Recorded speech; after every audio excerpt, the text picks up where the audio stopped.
Di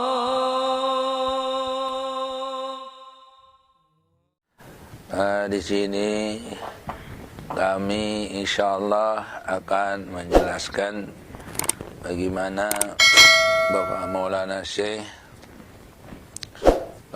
doa-doa yang diistiqomahkan, wirid-wirid yang diamalkan menurut apa yang kami saksikan dan ketahui dulu selama hayat beliau beberapa tahun, baik sebelum pergi ke Mekah maupun setelah kembali dari Mekah.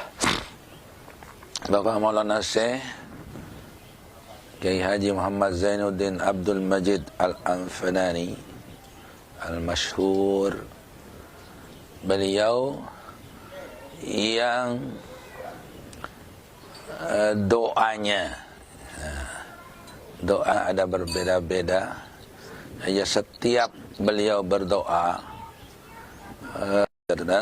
Fatina sulana wa ta'aluna fi anfusina wa khfina dzunubana Allahumma inna nas'aluka imanan yubashiru qulubana wa yaqinan shadiqan hatta na'lama annahu la yusibana illa ma katabta lana wa raddina bima qasamtana anta waliyuna fid dunya wal akhirah tawaffana muslimin wa hikna bis sholihin.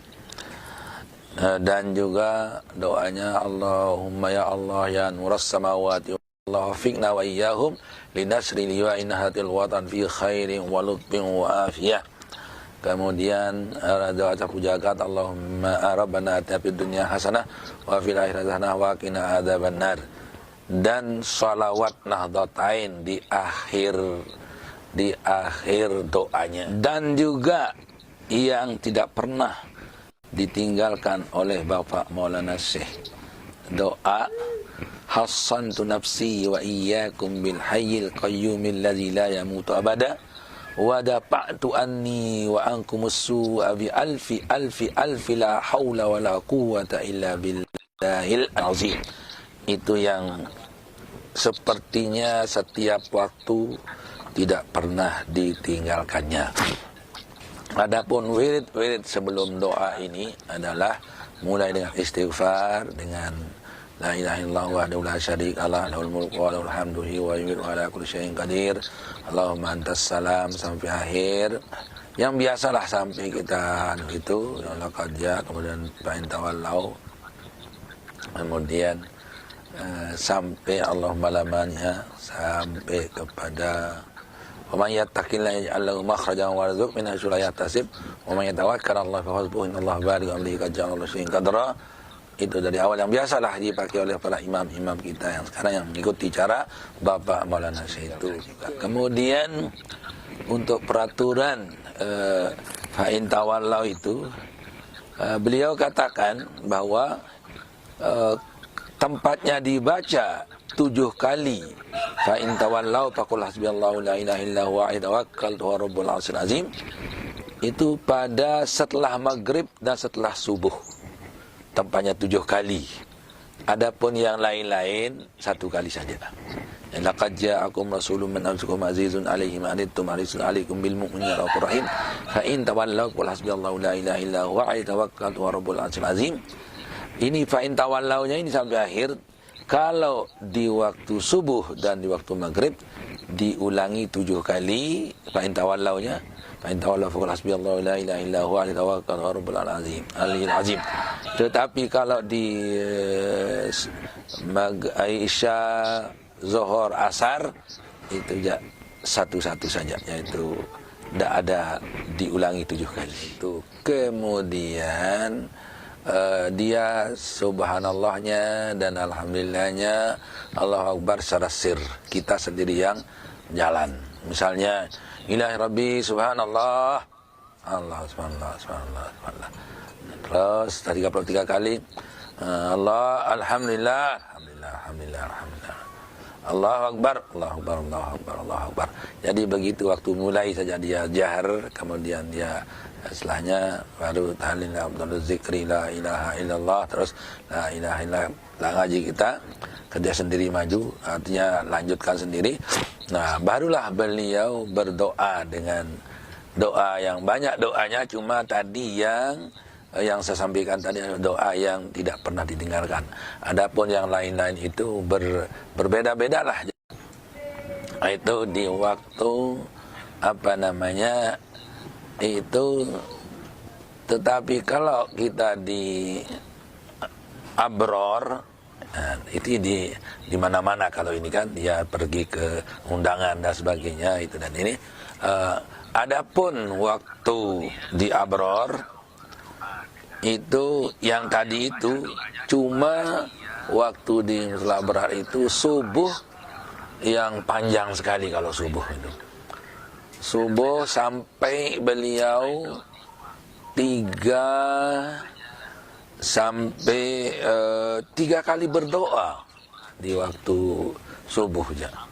Setelah habis doa-doa biasa itu langsung terus tarekat hizib Nahdlatul Ulama Muhammadur Rasulullah walladzina ma'ahu wasyidda wal kufar ila akhirih. Setelah itu berdoa lagi. Selesai berdoa lagi, kita diajak baca. Jadi setelah sholat tadi itu berdoa dulu. Kemudian setelah itu tarekat hizib Nahdlatul Ulama. Kemudian setelah hizib Nahdlatul Ulama itu berdoa lagi. Baru kita diajak, kalau ini subuh, ini khusus subuh. Ya Latif, Ya Latif, Ya Latif 129 kali. Ala ya'lamu man khalaqahu wal latiful khabir, ala ya'lamu man khalaqahu wal latiful khabir 129 kali. Kemudian ya mubdi'u ya khaliq, ya mubdi'u ya khaliq, ya mubdi'u ya khaliq 100 kali. Ya Wahhab, Ya Razzaq, Ya Fattah, Ya Alim 100 kali. Kemudian doa magnatis, Wahab li ya Wahhab ilma wa hikmata walir rizki ya Razzaq kulli musahila bil khair ya Fattah faftah bil huda bil ilmi ya alim kulli fadila. Itu 27 kali. Saya ulangi, Ya Latif 129 kali, Ala ya'lamu man khalaqahu wal latiful khabir 129 kali, Ya Mubdi'u Ya Khaliq, Ya Mubdi'u Ya Khaliq, Ya Mubdi'u Ya Khaliq 100 kali. Kemudian Ya Wahhab, Ya Razzaq, Ya Fattah, Ya Alim 100 kali.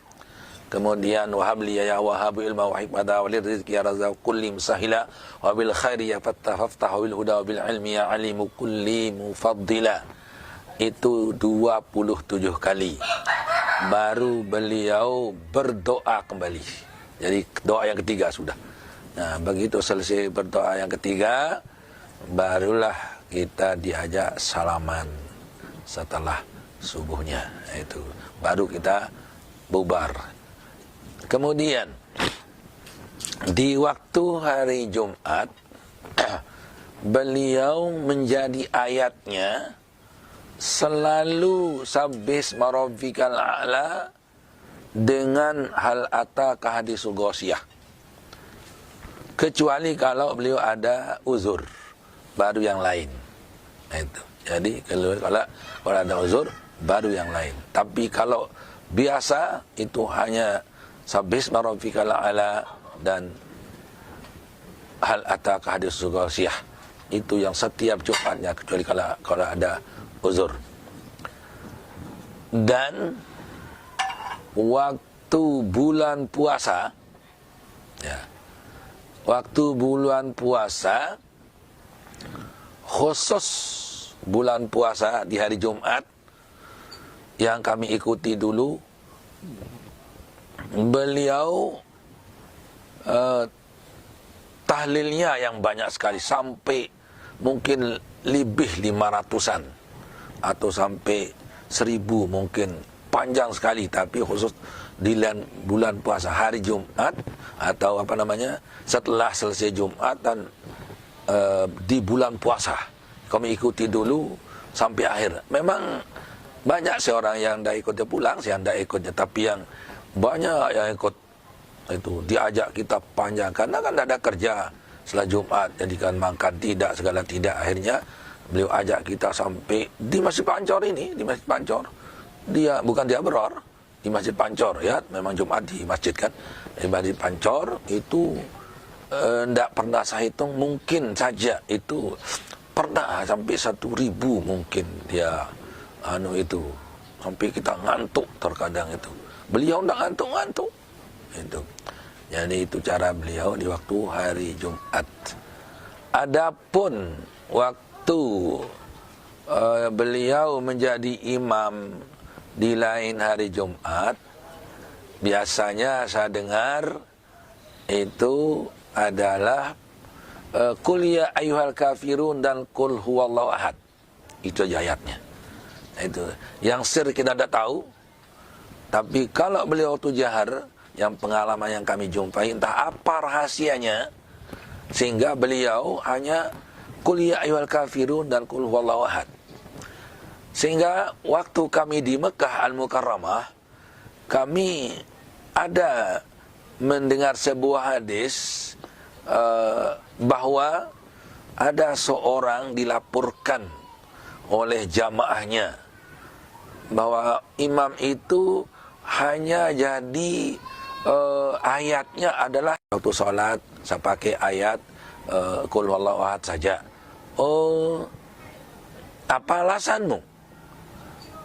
Sekarang alasan saya memakai wallahu ahad saja, surat Ikhlas saja. Jadi itu surat Ikhlas saja yang menjadi ayat saya, yaitu karena saya cinta kepada ayat ini. Saya cinta kepada surat ini. Karena yang tadinya banyak kami punya Tuhan, sekarang ayatnya atau sekarang jadi satu Tuhan. Itu yang kami sangat cinta sekali pada ayat ini, kan mengesahkan Allah Subhanahu wa taala, sehingga tidak saya tinggalkan di waktu sholat katanya. Jadi saya inni uhibbuha katanya, li'anni uhibbuha. Jawab Rasulullah sallallahu alaihi wasallam, hubbuka iyyaha adkhalakal jannah. Nah itu. Jadi hubbuka iyyaha adkhalakal jannah. Setelah ini orang mengatakan saya itu ayat saya, karena saya akan cinta padanya. Jawab Nabi SAW mengatakan, oh kecintaanmu ini adalah yang akan memasukkanmu ke surga. Hubbuka iyyaha adkhalakal jannah. Nah itu. Makan cintamu kepada ayat ini atau surat ini yang memasukkanmu ke dalam surga. Teringat saya kepada cara Maulana Syekh. Mungkin wallahu alam itulah mungkin niatnya Bapak Maulana Syekh, karena sangat cinta kepada dua surat Ikhlas, itu Qul ya ayyuhal kafirun, Qul huwallahu ahad. Mungkin itu kami tidak pernah tanya beliau mengapa justru hanya Qul ya ayyuhal kafirun saja dan Qul huwallahu ahad jadi ayatnya. Tidak pernah kita tanya. Tapi waktu mengaji hadis itulah sebagai jawaban daripada apa yang tertera dalam pikiran saya untuk bertanya. Tapi jawabannya adalah setelah membaca hadis itu mengatakan hubbuka iyyaha adkhalakal jannah. Mungkin saja Bapak Maulana waktu itu karena cintanya kepada dua surat ini sehingga tidak pernah ditinggalkan waktu sholat fardu untuk menjadi imam. Sedangkan yang lain-lain yang sir kita tidak tahu apa dia itu yang dibaca atau tidak. Tapi waktu kami dengar sholat jahr yaitu maghrib, isya dan subuh, itu selalu jadi ayatnya adalah Qul ya ayyuhal kafirun dan Qul huwallahu ahad. Cuma di hari Jumat saja beliau dengan Sabbisma rabbikal a'la dengan surat itu yaitu Hal ataka hadisul wasiyah. Itu pun di saat aman, kalau beliau ada uzur maka diganti dengan ayat ya bantuha dan lain-lain. Nah itulah jadi mengenai apa yang kami jumpai di Bapak Maulana. Dan kami pengalaman sewaktu tidur di mushola barar itu, Bapak Maulana itu orang yang mudawimut tahajud. Jadi mudawim, jadi selalu sholat tahajud Bapak Maulana itu. Dan dawamul wudu beliau itu jarang sekali kami jumpai di suatu acara untuk pergi acara kemudian dia akan wudu di tempat itu, artinya akan pergi berwudu setelah dia mau sholat. Enggak, langsung saja sholat karena beliau selalu punya wudu. Kalaupun kita jumpai nadir, artinya nadirlah hukmalah, tidak kita hitung, tidak terhitung lah, artinya tidak dipandang. Ya nadirlah hukmalah.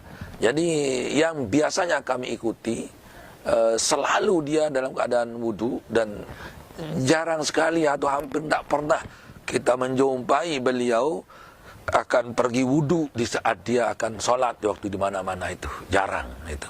Jadi yang kebiasaannya itu dawal wudu, dawal tahajud, itulah Bapak Maulana Syekh. Sehingga kita apapun kehebatan beliau itu wajarlah yang kita jumpai. Atau misalnya ada cerita kekeramatanya gitu ini, ya memang wajarlah demikian rupa.